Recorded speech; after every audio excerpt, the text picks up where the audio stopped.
Welcome to land India. તો કેમ છો નડિયાદ? આજે તમને ડભાણ ગામ જે છે નેશનલ 8 નંબરનો હાઈવે એક્ઝેક્ટ તમે આ જોઈ શકો છો. આ રોડ માત્ર ને માત્ર 30 મીટર જ કાચો છે.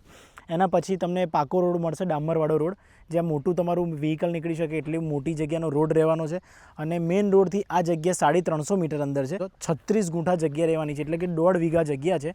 પાછળ તમને જે પેલા ઝાડ દેખાય છે ત્યાં સુધીની જગ્યા છે.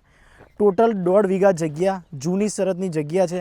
ચાલુ ખેતી છે, તમારે અહીંયા કોઈ બી ખેતી કરવી હોય તો તમે ખેતી કરી શકો છો. તો પ્રીમિયમ લોકેશનમાં પ્રીમિયમ જગ્યા રહેવાની છે.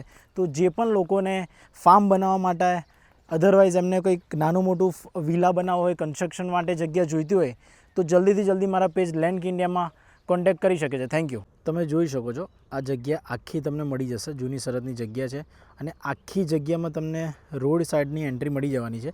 આ રસ્તો છે અને અહીંયા તમને 50 મીટર આગળ જાવ એટલે પાકો રસ્તો મળી જશે. ખાલી અહીંયા સુધી કાચો રસ્તો છે.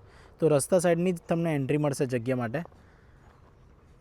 જે રીતે મેં તમને કહ્યું, અમદાવાદથી બરોડા જતા નડિયાદ સિટી આવે છે અને મેઇન હાઈવે જે છે 6 લેન હાઈવે, એ હાઈવેથી 300 મીટર અંદર જગ્યા રહેવાની છે. અહીંયા તમે આ નાની ઓડી જોઈ શકો છો, ત્યાંથી લઈને પાછળ તમે જે ઝાડ જોઈ શકો છો ત્યાં સુધીની ટોટલ જગ્યા આપવાની છે. 1.5 વીઘા જગ્યા રહેવાની છે. જૂની શરતની જે રીતે મેં તમને કહ્યું, જૂની શરતની જગ્યા રહેવાની છે અને પ્રીમિયમ લોકેશન છે.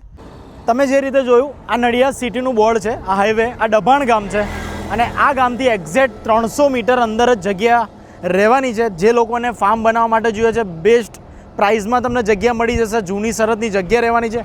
તો આવી પ્રોપર્ટી બાય કરવા માટે મારા પેજ લેન્ડ ઇન્ડિયાને ફોલો કરો. Thank you.